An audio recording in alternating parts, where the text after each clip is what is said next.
Hello friends, Clage back with another Punishing Grey Raven character guide today, and we are going to be talking about PGR's poster girl, Alpha Crimson Weave, and her new leap skills. So I'm going to go over what the changes are with her leaps and demonstrate how it works in action. But first, since I know there's still a lot of new players who maybe haven't had a chance to utilize a character leap yet, or are looking to leap one of the two characters we have available in this patch, the other one being Bianca Stigmata, let me go over what you need to do leap and how you actually give the character their leap skills. So, to perform the full leveling of all three leap skills, you're going to need the following items. So first and foremost, you're going to need the Aura basic units. You're going to need 630 of these to fully leap a single character. You can get these by purchasing 30 a day at a fairly steep cog cost, all things considered, but there's always 30 available every day in the common shop. The way I suggest you buy your Aura units is to go into the event mode shop, and you can purchase them right here. 123 event currency for 10 units, so not too terrible to get to 630 there. You can do far worse, but if you're really hard up, again, you can spend your cogs in the regular shop, but I recommend getting your Aura units from here. You're going to need 135 of the character-specific leap wafers. The leap wafers are bought in the leap shop, which is in the recycle shop in the main shop area. As you can see, we have Stigmatas and Crimson Weaves now available. Each leap wafer is going to cost you 15 just standard basic leap chips. You get these through a combination of various events and rewards. The only place you can actually buy the leap chips that you can recycle into the character-specific leap wafers is in the war shop. They can be purchased over here. One chip is going to cost you 4 war points. So if you are a newer player, or a veteran player for that matter, this is the main thing you should be spending your war shop points on. With the event shop and memory shop being evergreen now and having the same currency all the way going forward, there's not really any reason to spend points on the memories these days. And the same with the memory resonance picks. Eventually you're going to have so much serum and run the event stage so many times that you're going to be able to resonate and get the stuff you want in your memories without picking these. So I highly recommend saving your war points for leap shifts, at least until you have everyone with a leap skill that you intend to upgrade completely fleshed out, because these are not particularly easy to get in day-to-day gameplay. So again, you'll need to buy enough of these to convert to 135 of the character-specific leap wafers. And then the last thing you'll need is your base skill points, which if you've been leveling any of your characters or been doing dailies or anything like that, you should have quite a few of them in stock. So, like right now, I have 3,600 of them. So these build up pretty quick. You will rarely have to go out of your way to get extra skill points.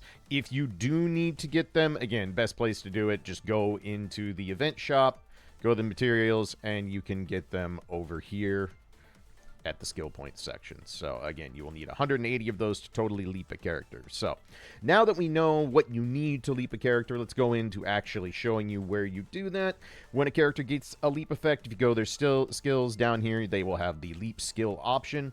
There are 3 skills total, and again, you use all the materials I listed out for you, and you'll be able to level all of these to their maximum level of 18. So let's go over what Alpha's leap skills do for her. Now, first and foremost, it's important to note that the main core point of Alpha's leap skill is to enable the Dark Flow elemental affix for her. A lot of the damage of this kit is focused on the Dark Flow element, so this kit is not strictly to boost her lightning damage. It focuses much more on the elemental affix. Right now, as of this recording, Alpha is our only Dark Flow element character in the global version, so this is not going to matter for the time being. Once we actually start getting the Dark Flow affix as an option in Warzone, and we have the Dark Flow team entirely available, then this will be a little bit more relevant, but that doesn't mean her leap skills come with only Dark Flow stuff. There are improvements to her base kit as well. So,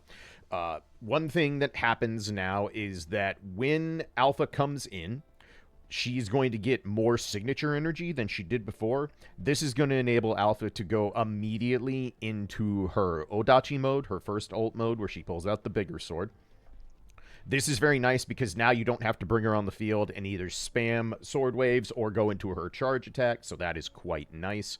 Another change is that now when Alpha pings an orb in Matrix, it will only use a single orb. It will not use 3, even if they're grouped together. This is a major quality of life because it makes it so now you are going to use, at minimum, 2 less orbs when you ping out of Matrix, and also makes you not have to worry about orb RNG. Sometimes you go into Matrix with Alpha, and there's only groups of orbs. There's no single ping to pick, and that feels real bad to spend 3 orbs when you could be spending 1.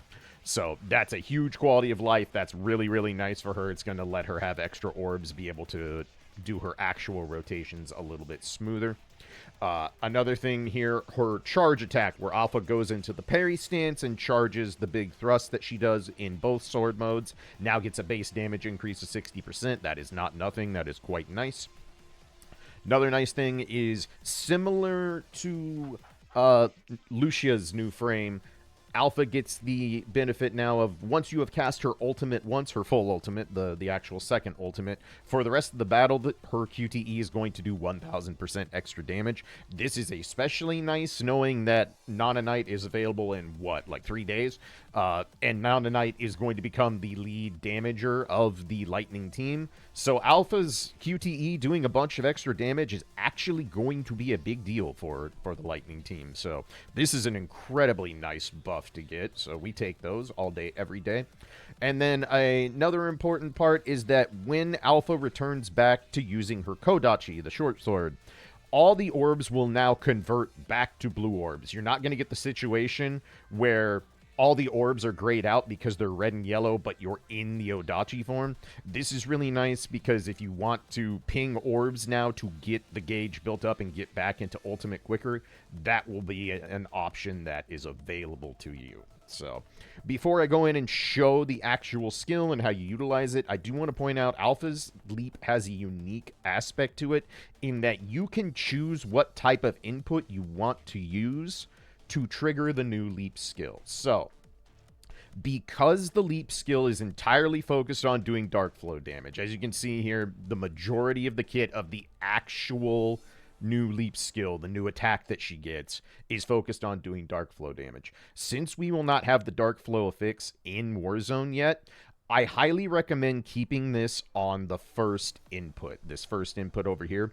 How you're going to do this input is when you go into the sword toss that you do in Odachi to do the Thunderfall attack, what you're going to do is you're going to hold down the button and you are going to start pinging signal orbs like that. You just mash on signal orbs while charging this. That will cause the new Leap skill to activate. Alpha will go into the multi-omni slash animation and deal dark flow damage. The reason I recommend not selecting the press and hold to get the dark flow attack is that, again, since we have no dark flow affix content yet, you're going to be sacrificing damage. Dark flow damage does not replace lightning damage and do equal damage that her lightning would do to lightning weak stages. It is its own thing. So if you have it set to hold the basic attack, what happens if you hold basic attack too long when you set up the sword toss and the thunderfall, you're going to do the Leap skill. And that's not going to do lightning damage. It's going to do dark flow damage. And that is going to be a notable damage loss if you're on a lightning weak stage, which are the only stages we have currently right now that Alpha can utilize. So you can play around with both, but for now, I highly recommend keeping it on this first option because, again, this will keep it so you don't accidentally do the Leap skill when you don't want to do that. So let's go in and actually show you the Leap in action here real quick so you can see how to do it. It's very simple. It is not hard to do whatsoever. So if we go into trials here real quick, get into our good old training stage, and we grab the Lightning team. Alright. And I'll also be able to show off the other parts of the kit here real quick, so we'll get this out of the way. So as mentioned, Alpha's going to come in with extra signature energy, so when I bring Alpha in, boom, ultimate's already up. You can already go into the Nodachi stance, which is great. So we can just immediately go into the stance, Again, if I ping a single orb, if I ping R2, only one orb is used. Great, great quality of life. Absolutely so nice for this character. It always feels bad to burn extra orbs because your red and yellow orbs decided to not line up correctly. So there's those two things. When we go into the charge attack, again, Alpha is going to do more damage with this attack now, but more importantly, Alpha also can parry more things while in this stance. She actually can parry 2 more attacks than she used to be able to, which is very, very nice. Very, very nice quality of life on that as well. And then now, let's go ahead and show you the actual leap skills. So, just like before, anyway, you want to get into the sword toss. By holding down the button, you do this. And then if you start mashing these special orbs, we get the new animation, the Thunderfall, and this will trigger Dark Flow damage. Now, again, if you are doing a Lightning Weak stage, you're not going to want to do this. This will not benefit you the way doing normal Lightning Fall would. So, to avoid that, all we have to do, go into Lightning Fall, hold the button, don't hit any of the orbs. They'll convert back to their normal colors, and you get normal Thunderfall. So, pretty straightforward there. To show you the blue orbs coming back when we go back to Kodachi mode, we're back in our orb. Back in our regular mode, and bam, whole bunch of blue orbs available to us if we want to use them. So that is very, very nice. It's a lot quicker to get back into Ultimate now if you just want to ping 3 blue orbs. So very good quality of life there. So that basically covers everything that the leap skill is. It's a very simple input. Again, you either use the first input selection where you hold down the button and then mash signal orbs to trigger the new Dark Flow attack animation, or you switch to the second input and just hold the button the whole way. Alpha will automatically ping as many orbs as she can, and the Dark Flow damage goes that way. But just to highlight, to show you the difference in damage between these two things, to make sure that people understand that you don't just want to use the new leap attack. It actually does not benefit Alpha to only go in that in Thunder stages. So we're going to fight Trailblazer here. Trailblazer obviously is not specifically elemental weak to anything. So this is going to be a good way to show you the difference in damage. So, first time I'm going to do this, I'm going to go through, and I'm going to do the new leap skill. So I'm going to treat this like I'm doing the stage, just as I normally would, and I'm going to activate the new leap skill, get into her first ult, and show you what this looks like. Just going to build up the full stacks. So we trigger this. I'm not going to trigger QTEs or anything, just to show you exact damage. So, we finish up. We've got Trailblazer down to 22, alright? So now, let's do this with the actual Thunder damage and not utilizing the new leap skill. So, same thing, we bring in. And now we do the regular leap skill, or regular old Thunderfall, I should say. Cast our ultimate. All the way down to 19. So, as you can see, if you are not in a Dark Flow stage, do not spam the new leap skill. You will be costing yourself damage. If you're doing this week's Warzone that we have right now, that is still a Lightning Week Warzone. It is not a Dark Flow Week Warzone. So the Dark Flow damage is not going to get you anything extra in this specific zone. It is just an Electro Zone. So I actually need to go back and do this because I didn't realize at first that the new skill is only for Dark Flow damage. So my Thunder Warzone was not good. So I gotta go fix that here in a little bit. But anyway, that covers everything for Alpha's new leap. Should pretty much lay out everything you need to know to get it online. I do recommend leaping Alpha, even though we don't have the Dark Flow element right now. Again, if you go to the new elemental fixes and you click on Dark Flow, well, there you go. It's just her. It's just our girl.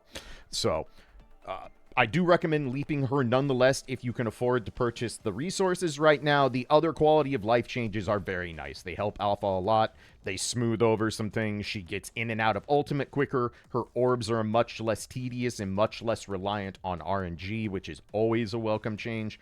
And the buff to that QTE damage, once she's done an ultimate once, is going to be very, very useful when Nana Knight takes over next week and starts carrying the Lightning team on her back, with Alpha being a sub-DPS guess, going forward. So that covers everything for this one. After the enormously long Lucia guide I just did, I want to keep this as short as possible, and frankly, it's already 15 minutes, which is probably too long for a Leap video, but you guys know me. I can't shut up to save my life.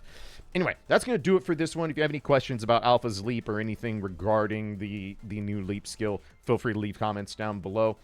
If you want to go after Bianca's Leap first, feel free. Both of them are worthwhile doing.